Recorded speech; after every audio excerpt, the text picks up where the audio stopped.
overconfidence. But they are not saying that is confident. They are saying it is other category. So we have seen self-serving bias. We have seen overconfidence bias.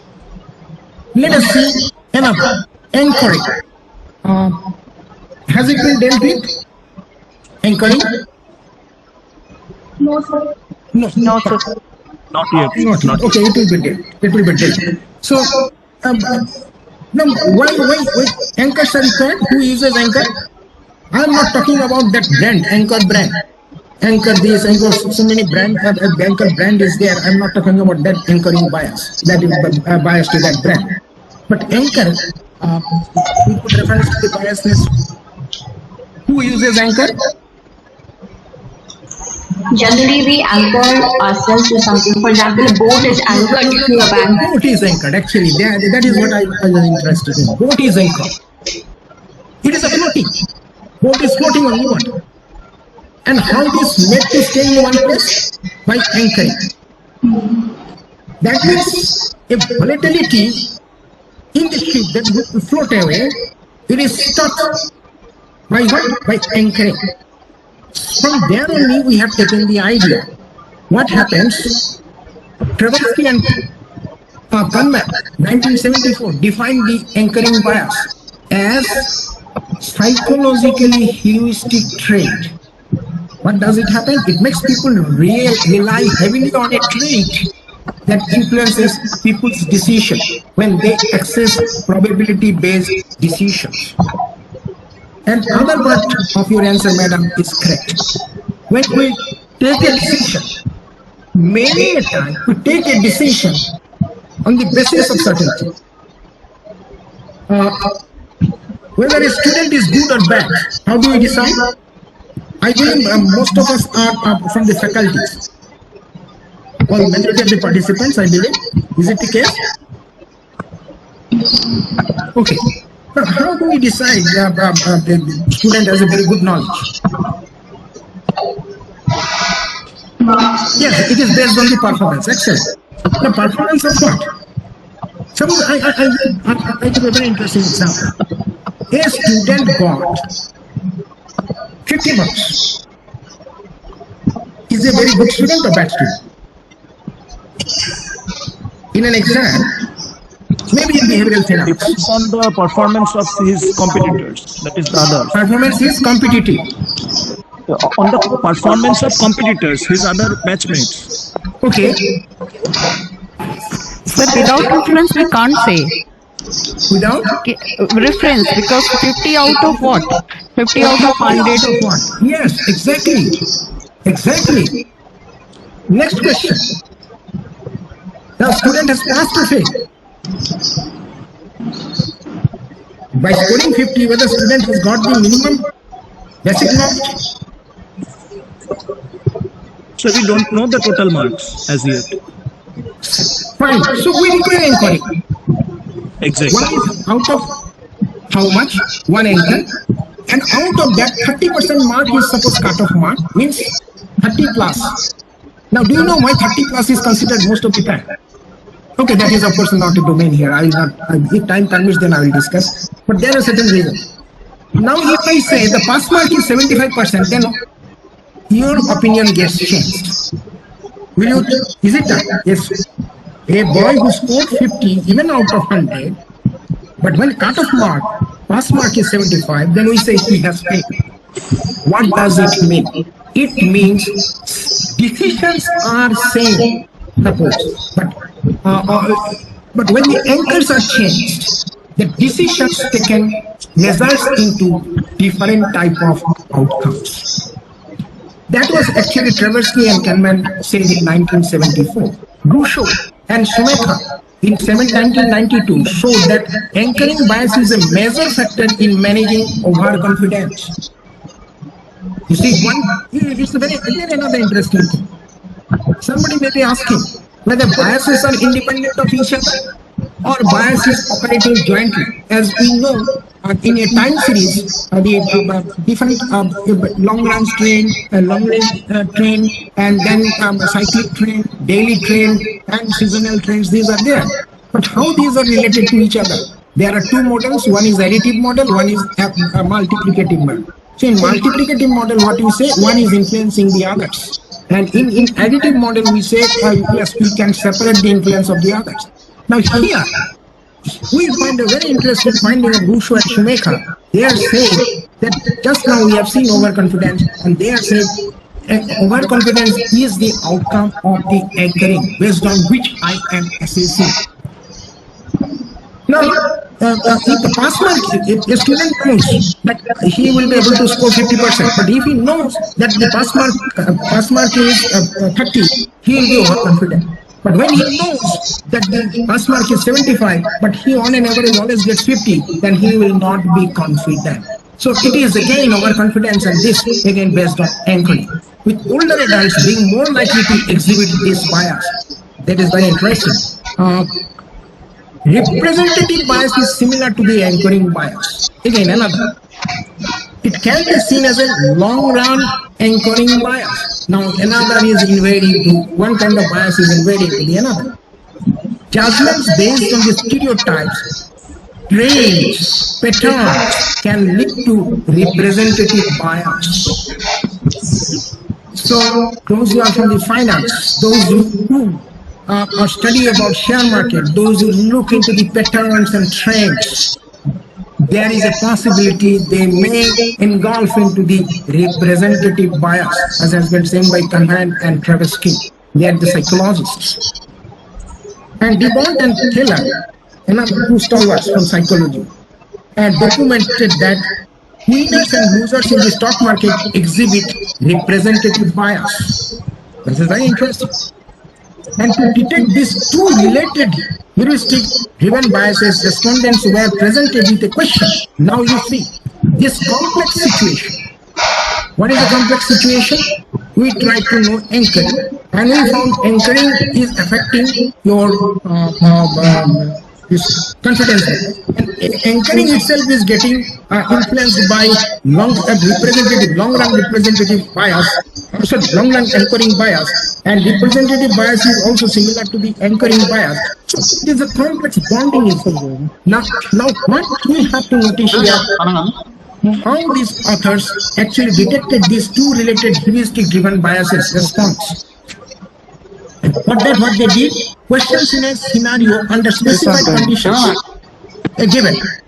Given that these managers deal with the sales questions and were designing to reflect the sales decisions in normal working days. Question number 23. You see the arrangement, 21, suddenly 26. Now, there's Yeah. Shall I stop some moment? It is raining. Yes, sir. Now Someone's mic is on. I muted them now. I muted. Okay, fine. No, I thought it is raining. And then I'll have to wait for the participants if it is raining too much inside. Anyway. Thank you. The responses were assessed on 5-point Likert scale, where again responses 3 or 4 to both parts of the question 23 would indicate that they could be prone to anchoring bias. This is because low rating companies are, now you see, they are giving justification also. This is because low rating companies are more likely to default, an indication not to provide any credit. However, if respondent overlooks the credit rating factor and overrides this negative signal based on good recent payment history, this person could be said to be prone to representative bias. So a selection of 0, 1, and 2 under some circumstances can be said to be reflective of no anchoring or representative bias. Any other combinations of rating falls under the category of others. Now, these are the issues many a time missing in our research papers, or rather I should say not majority of the research papers, mostly who are in the first timers or beginning, or who are trying to get their research paper published in these UGC recognized journals, these journals, that journals. So these are the simple issues. Pains us, overlooking. I don't know whether this is overconfidence or underconfidence, but must be some deficiency or something not balanced. Because of these biases, we do not get our research papers published. Next, loss avoidance bias. Has it been discussed already? No, sir. No, sir. Okay, fine. Now, loss avoidance means, okay, yes, Akash, fine, thank you. So, what is that? Loss avoidance. We try to avoid. What we try to avoid? Loss. Now, it's simple. Suppose somebody has invited you for a dinner. Now, what is the first? Will you go or you will not go? Well, what do you assess first? Economist tells us cost-benefit analysis. Cost in terms of cost-benefit analysis, cost in terms of efforts put What in. it takes. Efforts put in. Yeah, and some supplementary things added with your efforts and other paraphernalias, and cost and benefit. Means, what is the benefit? Means something you get more than the cost. That is the concept we receive from the concept of the consumer surplus of the economics. वो हर्षा जरी वाला को No. Mute करो. Why this is so? We are ingrained into this format. देखते रहो थोड़ा. Now, we all go for shopping.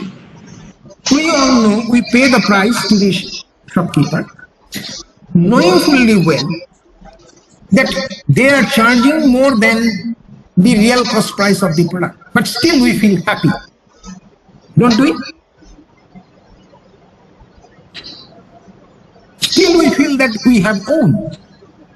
What is this? Do you feel in that way? Anyone?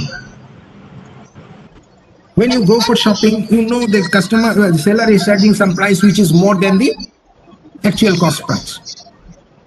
And still you feel you are happy. What is the reason? Knowing fully well that you are paying more than the cost.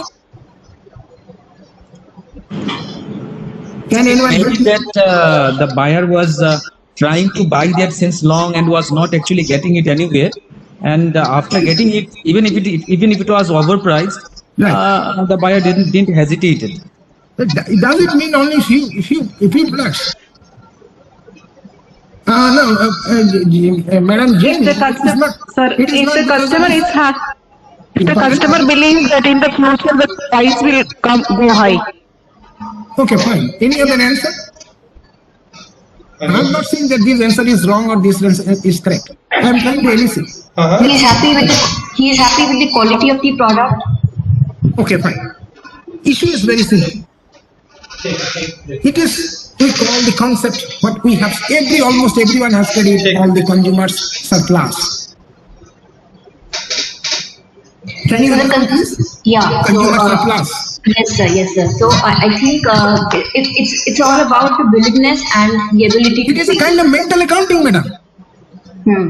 He is willing to pay a higher amount. Yes. So you measure not in terms of money. You are measuring your benefit something differently. You have a different yard scale. So you have compartmentalized. Yes, this much of this benefit. So cost benefit are the way we try to measure. It is something not like that we usually measure, or we are the simple formula sales minus cost or revenue minus this cost is equal to profit. It is not like that. It is mental accounting, another kind of mental accounting. It is a kind of compartmentalization. We will see to you will be seeing to it later. But while deciding whether to buy, knowing fully well that the seller is charging more, whether to buy or not to buy, our first recourse is that so that they, if not profit, at least break even. I think we know on marginal costing and we have studied the concept of break even. No profit, no loss. So to come to this station of no profit, no loss, we try to not, our focus goes into the domain of loss avoidance. If we can at least avoid the loss, then I'm sure that I will not into the domain of loss, but I will, even if I'm not in the domain of higher level of profit, I will be even on the break even, zero, so then I am happy. So this is very interesting thing that happens. Now this concept of break-even, loss avoidance, consumer surplus, all boiled down to the kind of biasness. And this biasness is known as loss avoidance biasness. And interesting, profit earning, profit acquiring, and loss avoidance, when these are compared, people focus more on loss avoidance than that of profit acquiring. So these phenomena, how they have looked into. And interestingly, most of the managers in corporate world, their salary is based on what? A part is fixed, another part is based on the commission of the profit that the organization could generate because of his or her leadership. Naturally, like they are not Kalidasa, that they will be sitting on the branch and chopping that branch. So they are very clever. So they will try to say, okay, fine, if there is no profit, at least I should ensure that there is no loss so that there is no lesser salary package to me. So managers are more guided by the problems of loss avoidances. It happens. Now what does Bhutan say? Said in 2003, emphasized that people are willing to take risks to avoid losses, but are less likely or even unwilling to take risks to accumulate gains. Just now I said. In their prospect theory, again, I think you have already known about it. Kahneman and Tversky suggested that people have a tendency to prefer avoiding losses to acquiring gains, just now mentioned. And Tversky and Kahneman in 1991 showed that for same amount of loss or gain, people feel the pain of loss more deeply than happiness of gain. Now, Odion in 1998 applies prospect theory to explain the so-called disposition effect. Now here, I would like to draw your attention that prospect theory is again a domain of issues of behavioral finance. And then this is another issue, this disposition effect. This is again the domain of behavioral finance. Now what we are saying, just like the anchoring and overconfidence, we are finding here, one is impeding the making inroad into the another, loss avoidance, which is the tendency of the investors to sell their winners too early and to hang on to their losses for too long. Means, what is this position? I take a position, there is a loss. Okay, fine. With the hope that if I wait for the long run, that loss will be made up. So I sit on it. And if we sell, when we say, yes, this script is giving certain margin of profit, I don't know when the graph will fall down. So better to take my capital back, then there is no loss. Again, you see, capital back so that there is no loss. That means I have, because of my disposition, I am taking a, what type of? Loss avoidance bias. I am not interested in a profit acquiring. Following Kahneman and Tversky in 1979, what they have suggested, again, these authors, two matched questions, so to ascertain the loss avoidance behavior, two matched questions about gains and losses are included in the survey to identify loss aversion bias. Respondents were asked to indicate how pleased or upset they would be if gain or lost a certain amount of money. The magnitude of amount is important since it is viewed differently by firms of different sizes. Yes, and that is why canons of taxation is there, and in the canons of taxation, one of the canon is canon of equality. It doesn't mean equal percentage. It means equal sacrifice, not financial sacrifice, but it is not a relative sacrifice, equal relative sacrifice. Hence, those who are earning more, they are to sacrifice more in the form of an income tax, not the similar rate of percentage, flat rate of percentage. And instead of a dollar value of gains and losses, they were given the percentage of their revenue. So you see, the questions, two questions, but they were not placed subsequently, 24 and 28. Analogous to the previous behavioral bias identification questions, a 5-point scale was there, 0 to this 4 was there, and how they would be interpreting. If the happiness experienced in each winning scenario is less than the pain associated with the corresponding loss scenario, it may be concluded that respondent exhibits a loss aversion bias. So, difference between these two resulted into one figure, and that is of loss aversion bias. So, you have to see how they are converting. Now, what are the things we have seen? Again, let me go back. Just to this self-serving bias means, in simpler way, all success, it is because of me. All failures, it is because of others. Then overconfidence, yes, I am more confident, I have the more abilities, and I am more confident to repeat the success stories than the others, hence I am overconfident. And then anchoring means I always decide, we always require something to decide. Now, if you are given a problem to solve, always you search for. If you recall your school days when maths were given, what you did? Many a time I have seen, okay, let me see the result first. Once I see the result, oh, this is the result, then I start. So, like that, whether I should go or not, or let me see whether majority are going to that. So, Hardy. Again, Hardy here is acting as an anchor. The beauty of this biasness, all this, that it is not independent of each other. One is drained to the inside one another. But how these authors manage to separate it, that is the beauty of this research paper. So we looked into anchoring bias, we looked into loss avoidance bias, means we give more importance to loss avoidance than the earning profit of similar amount. Now the $1 million question. $1 million question in the sense, so far in traditional finance, whenever we studied working capital management, I believe all of you have studied, and in every book it was written that it was perceived that manager working capital, the manager who is in charge of the working capital management is a rational man. I have a problem with considering who is a rational man. Now, if every finance managers are rational, then in a given set of situations, all finance managers would have decided the same decision, but they don't decide. Do they decide? Do they decide? Never. Do you agree to my this answer? Anyone? Or do you so all managers decide differently? Yes.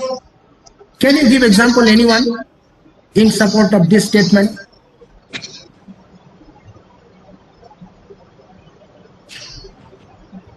So some would take more risk, some would take less risk. It all depends upon from one manager to the another. What is the risk-taking ability or... Okay. Thank you, Madam Sonal. You have provided the ladder to progress further. In working capital management, there is a term called aggressive strategy. Then another is aggressive means, or what are the three strategies in working capital management? Aggressive, defensive, and moderate, sir. Yes. What does it mean? What does it mean? Behavioral bias, personality of the manager. Exactly.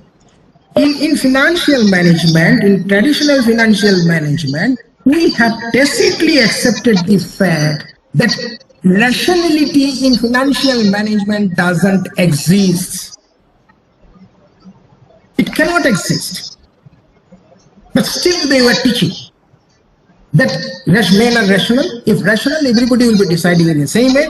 But in the working capital management itself, they agreed that some may be aggressive, some may be moderate, some may be very conservative. So this is a funny situation. So we have never been told to think in that way. And thanks to the Taylor or the Kahneman and of the kind, that they have brought these issues. And now we are realizing they have proved it, written papers after papers, papers after papers, papers after paper. And more so because of the Nobel Prize by the two stalwarts, one for Taylor and another stalwart, just I missed the name. They are from the one from economics, and they have contributed a lot. They got Nobel Prize because of economics, but they contributed to the Daniel Kahneman. Daniel Kahneman. Yes, Kahneman. Yes, Kahneman. Thank you, Professor Ranjit. Thank you. So they got Nobel Prize because of their persistent persuasion that yes, the concept of rationality is not there. Hence, it is because of the biasness. It is because of these types of behaviors. We are not saying irrational. We have to understand. Opposite of rational is irrational. In mathematics, rational number, irrational numbers are there. We don't say biased number. It is just opposite. And those who are from mathematics or those who have little bit of affinity for mathematics, they will know that what is irrational number. But here we are not saying irrational behavior. We have to understand that. We are saying that it's a biased behavior. That there is a gulf of difference between biasness and irrationality. In behavioral finance, opposite of rationality is not irrationality. In literature, in other domains, it may be. But in behavioral finance, we say it is biasness. Why we are saying it is biasness? Because biasness is not irrational. Because Bachendri Pal, one such example, went to scale Everest without oxygen. Biased. But yes, because of that, we could understand, yes, it is possible to scale Mount Everest without oxygen. Or, for that matter, the swimmer, Vanita Shah, first lady who crossed the English Channel. People had a wrong notion that the Indians cannot. And for that matter, the ladies cannot. But she did it. She proved it. So what we find here is that whether this type of biasness is good or not, this is a very $1 million question. So we are not saying irrational. We are not saying this is wrong. But what we are interested in, we are interested in controlling biasness, maybe controlling biasness or using the biasness in such a way that it results more benefit. Because Steve Jobs had some kind of biasness for some creativity, something different. Thank God he came to India to become a monk. But because of certain issues in Benares, he just left. He decided not to be monk. And then he went back in the garage itself. The rest is the history. So many people say, oh, he's a dullard. Why is he investing his time? He's just spoiling his time. But he had a confidence. Now we are saying confidence. But at that time, before success, people used to say he has a very overconfidence. He will do something miracle. So it is again relative interpretation. Anyway. So what we see now, the behavioral biases. Professor Ranjit, I am running within time, I believe. Sir, yes, sir. You can continue, sir. No problem. Okay. No. How much more time? Sir, okay, our time is over, but we can adjust in the next session, sir. No problem. Time is over. This session was up to 3:15. Oh, 3:15. No, okay. I'll just scan through hurriedly. Okay. Okay. Here we see working capital practices. Sir, based on the you can sir just conclude comfortably, no issue, sir. We'll just cut short in the next session, no problem. Okay, thank you, Prabhu. Okay. So what we find is what type of behavioral bias? Self-serving bias. And in respect of working capital practices, what is the table shows? Yes, no, difference, T statistics. Now let us understand, try to, what does this 1, 2, 3, 4, 5, 6 stands for? 1 stands for emphasize the importance of working capital within the organization. Yes, and those who belonging to the those who are having a high degree of self-serving biasness, they are yes, and those who are not having that self-serving bias because of that questionnaire, earlier questionnaires, then what they have said, how they have responded to the questions that emphasize the importance of working capital with the organization. Then that means what? 0.61 and 0.61, 0.67. Those who have self-serving bias, they say that this much percentage is the importance given, and those who do not have the self-serving bias means they are quite okay, that they do not say that I have failed because of the others. So they do not have self-serving bias. So 67% on that issue they say yes. What is that? The emphasizes the importance of working capital within the organization. What is the number 2? Number 2 is here. It is related to the put in place structure, governance, and dedicated resources. So these are all what? These factors are nothing but what? These factors are were considered in measuring and understanding what are the capital working capital practices were being followed. Earlier tables we have seen, and how these group of people, 2 groups of people, having serving bias, self-serving bias, and not having self-serving bias, how they have responded to these questions. And ultimately, what is the interesting part of the story is that T statistics means difference. What is the difference between the answers of these 2 groups? And we have T statistics we have found. So here it is the interesting part. It is not similar. In some cases it is very less, in some cases it is negative, in some cases it is not available. Now representative bias, long run anchoring or representative. So here is that they have used the representative bias and anchoring bias in one sense, a similar way, as if one is interchangeable with the other. And a similar way, as is in the case of loss aversion bias regarding the working capital practices, this high confidence means overconfidence. Those who have overconfidence, this no group, they do not have overconfidence. They say that yes, 59.59 say yes, it is highly considered and working capital management issues, and they say that this no group says this. So other factors are like that. What is important here is that now 2 groups has been done, and each of the factors has been considered, and differences of opinion, whether this difference of opinion is really statistically significant. Why we are interested in statistically significant? Many a times we do not do this type of calculations. We simply say this group says this group says this, so difference is this. So they are more the self-serving group people have this type of attitude. But it is not like that. Because if you change the size of the sample, if you include different respondents in the sample, answer is going to be varied.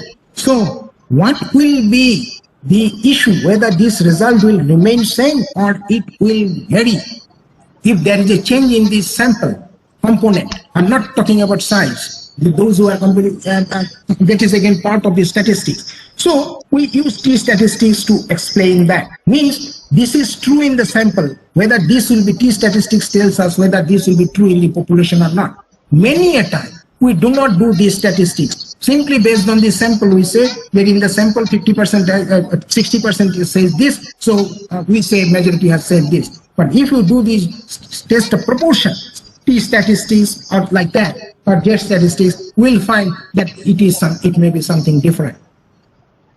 Similarly is the case with the loss aversion buyers, similarly with the representatives of anchoring buyers. Now, behavioral biases affecting the working capital management methods. So what are the methods?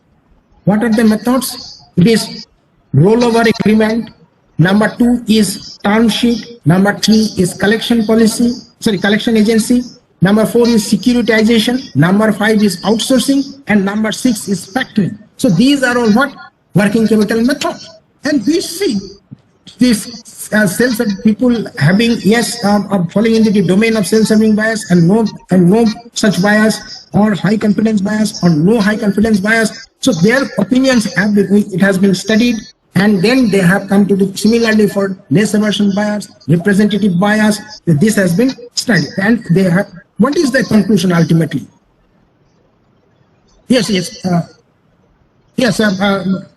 I will take up your question. I appreciate your question, just I will try to. Behavioral biases affecting the cash management. Yes, those who are suffering from self-serving biasing and not, again, high confidence bias, yes or no, loss aversion bias, yes or no, and the representative bias or anchoring bias, yes or no. So you see, they affecting cash management, that is also. So what I am trying to portray is that, yes, 7, 8, 9, 10. So what are the issues here?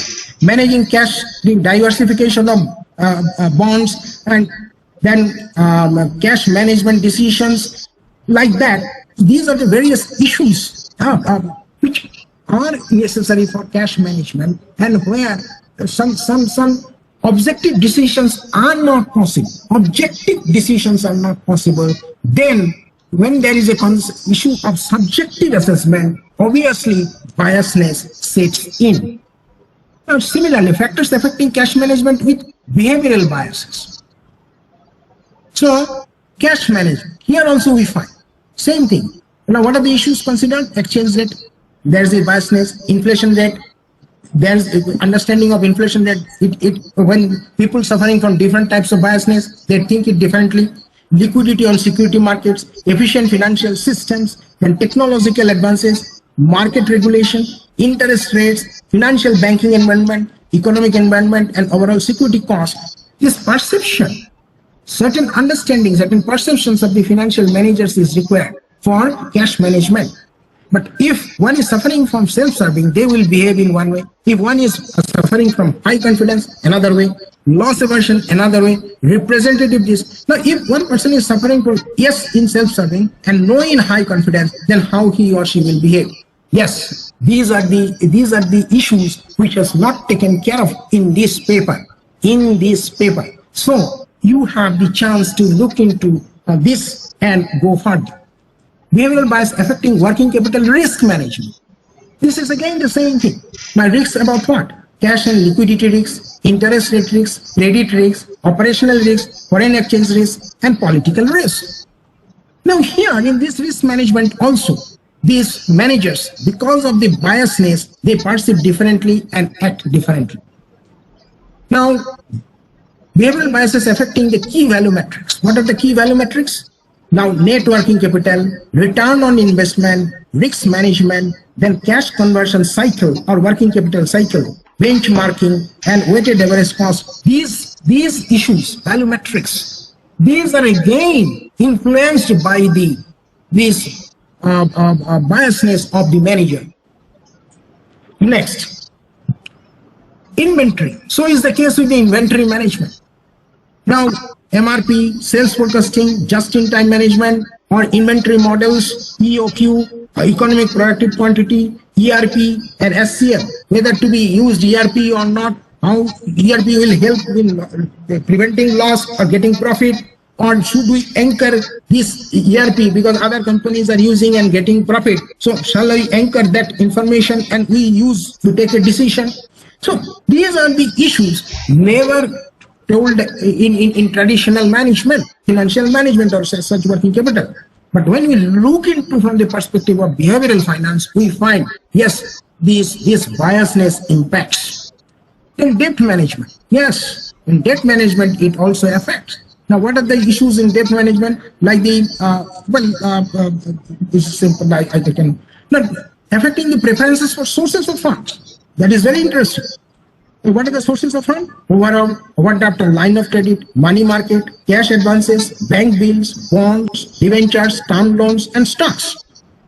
In these issues also, whether we should procure fund for working capital out of these sources or not, and how it is actually decided, it is again, they have said, these authors of this paper has found that yes, different types of biasness results into different types of opinion.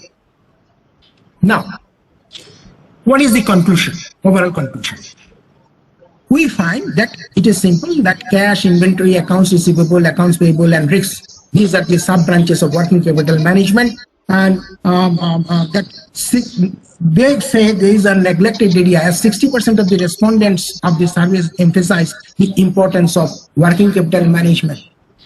So this majority of the professionals say the working capital management remains, it is because of maybe overconfidence, or it is because that we cannot measure return from working capital. We can measure return from capital, return on capital employed, but return on working capital employed, it is very difficult to calculate. It is very interesting, but at the same time, it is very difficult. So that may be one of the reasons. Then fundamental factors like size, foreign sales, industry are important when managing working capital. Next, the possible explanation for performance is that corporate treasurers in poor performing firms have a tendency to copy the working capital structure of successful firms. So anchoring. And education and age are not important, as it requires a lot of experience to be appointed as a corporate treasurer. Now, here is very important issues. The behavioral aspects of working capital management are another contribution of this study, since the literature typically fails to consider it. And still today, believe me, still today, very, very little and very less work has been done after this, very pioneering work. Very little in the domain of working capital management. Now, here is again example. Yesterday I said, we have a wrong belief that this biasness is always there in the stock market. Please don't have a false notion. If it is true with respect to working capital management, it is true with the capital budgeting. It is true with accounting depreciation decision, because it is again subjective. It is again because of the biasness that whom do we consider bad debt, whom would you consider recoverable bad debt. Again, there is a subjective issue, so biasness will prevail. Now, empirical results show that Australian corporate treasurers are prone to various behavioral biases. Here, self-serving, high confidence, loss aversion, anchoring biases. And I am here confidently say that there are more than 150 kind of biases. Just 4 biases have been considered. So, dear participants, you have the chance to experiment with all the rest of the biases that has not been taken into consideration. Now, next is the behavioral biases are not necessarily bad attributes to have. This is very, very interesting that I have been saying repeatedly since this study. Even today I have said. These authors are also saying that. They have the potential to enhance the managerial decisions in certain areas. For instance, highly confident managers tend to rely on models and forecasting techniques. This can be useful in a business that is about to introduce new technologies and systems. It results in higher managerial effort also. So overconfidence. And interestingly, managers with loss aversion bias tend to manage bad debts more efficiently. Very interesting. Because loss avoidance. Just now I said, how much who to be considered as bad debt? Which debtor has to be considered, okay, not that bad, should be under reserve. So this suggests that firms with trouble, clients and high levels of sales on credit should employ working capital manager with loss aversion bias. This is never told in traditional finance.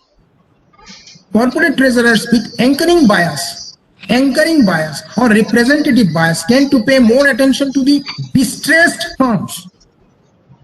मैं तो अच्छा हूँ, I am better off than the rest of the, so I feel enjoyment.